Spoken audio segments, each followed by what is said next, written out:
Alright. This is going to be a fast one because it has been a long day and I am tired. But I got the pup with me today. This is ASAP Roxy. I'm so proud of that dog name. I thought of that when I was like 18 and I don't know. I peaked. It was me at my most clever. I've been running around like fucking crazy today, so I figured let her sit with me, get some attention. Yeah, I hosted my last open mic tonight, which I'm sure I'll host another one at some point, whether filling in for someone or if I start one, who knows. But there'd been one I'd been hosting for like 6 months now, and it started just not being fun. I don't know. I've bitched and moaned about it on a previous one of these, but you have these stand-up comedians, which just a spoiler alert if you didn't know, they're not the happiest people, not the most fun to be around, and you just start getting the brunt of it, the brunt of it, just because you're the person hosting it and running it. And it's not like I got paid to do it, so at a certain point I was like, yeah, fuck this. This is just gonna go back to showing up, doing my set, talking to the people that are cool, ignoring the people that aren't, and whatever. And yeah, I would say it was a fucking magical night. It was very fun. And I say magical just because it was one of those things where shit was just happening that better than anything you could write. We had a crackhead lady just walk in midway through the show.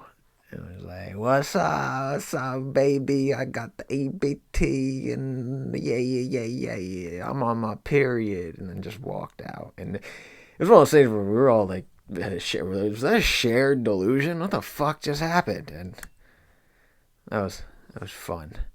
I'm sorry this is a low energy one. I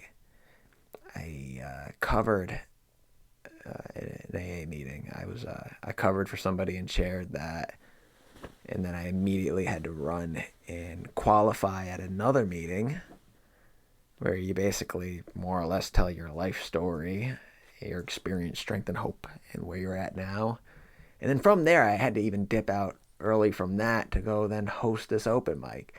And a lady that the bar that lets us host it, sweet lady, she's nice to let us do it, but she's also texting me like, "Where are you? You need to be here." This and that. So I'm like, "I'm sorry. This is why I'm relinquishing this to somebody else, whoever the fuck wants to do it, because I have too much on my plate." And yeah, so it's just been constant go mode all day today. And yeah, I've been taking AA more serious lately. I mean, I took it serious from the jump, but I've been like getting back into doing the steps and all that good stuff because I don't know. I feel like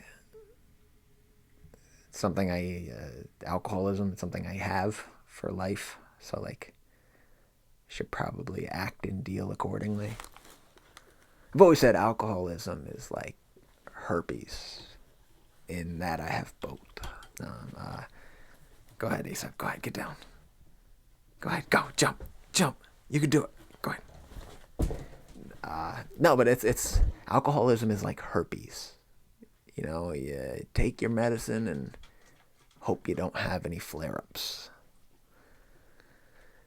But yeah, life's been good. Been writing some new shit. I heard there's one new joke I wrote that I'm happy with, where it pertains to that movie The Whale, Brendan Fraser movie. I don't know if you saw it, but if you didn't, don't bother. The movie's a fucking bummer. If I wanted to watch a guy watch gay porn and overeat, I'd keep my TV screen off and stare at my reflection. See, decent joke. Problem is, it's such a random thing for me to be talking about. Like,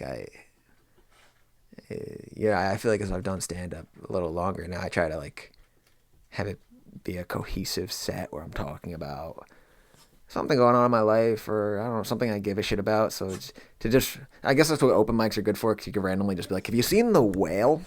That movie from 2 years ago where Brendan Fraser's a fat fuck. Um, anyways, I've been reading this book in cold blood by Truman Capote, I believe is the name. I'll plug in a little picture. I bring it up because fucking I'm at the end of it now. I'm like in the last 100 pages. It's one of those situations where you're sad, like, oh fuck, this is gonna end. And it's funny because the first 100 pages, I hated this book. It's kind of like a White Lotus situation where it's drawing out the characters, or in this case, the people in this family before everything kind of goes south and goes down. I don't want to spoil anything from there, but the first 100 pages was a little bit of a drag for me, where I was like, who are these people? I don't give a shit. And then, ASAP, look at what you did. Look at what you did.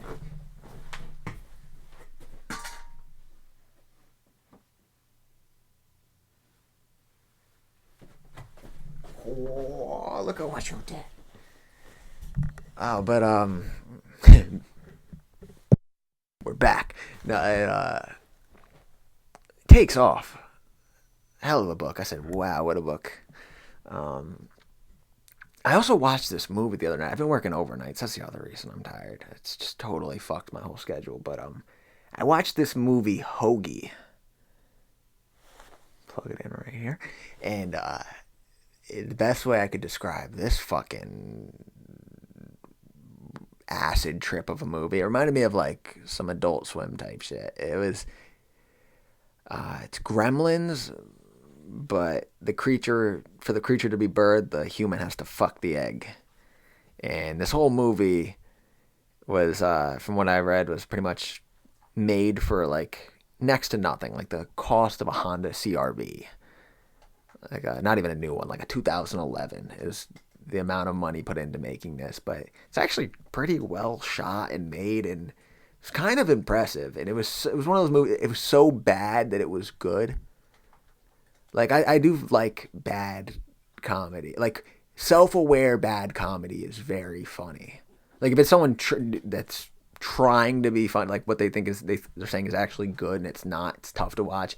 But like self-aware, like intentionally bad stuff is hilarious to me. I from time to time write a joke like that. One of my favorite jokes, and it's a stupid fucking joke. It doesn't work.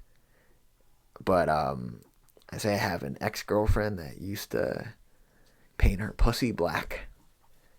I called it her minstrel cycle. And no one gets it because no one knows what minstrel shows are. Minstrel show, you know, the old comedy shows back in the 1900s.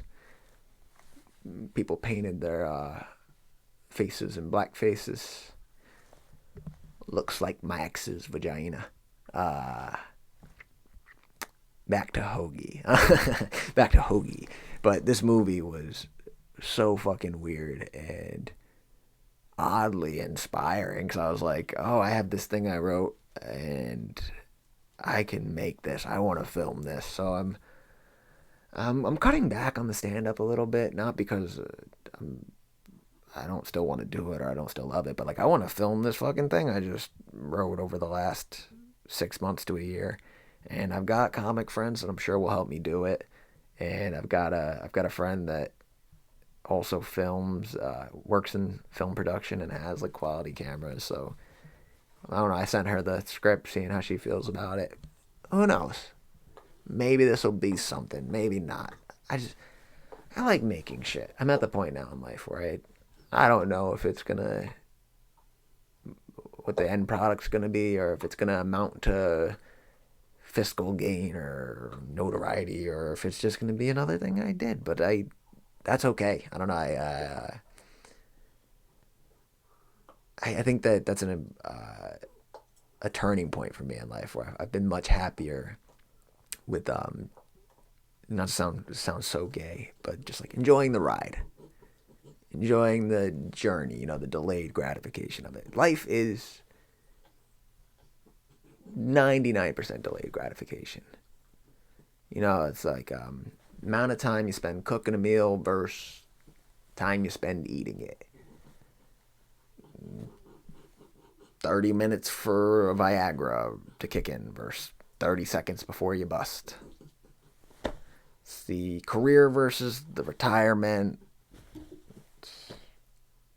The setup versus the punchline.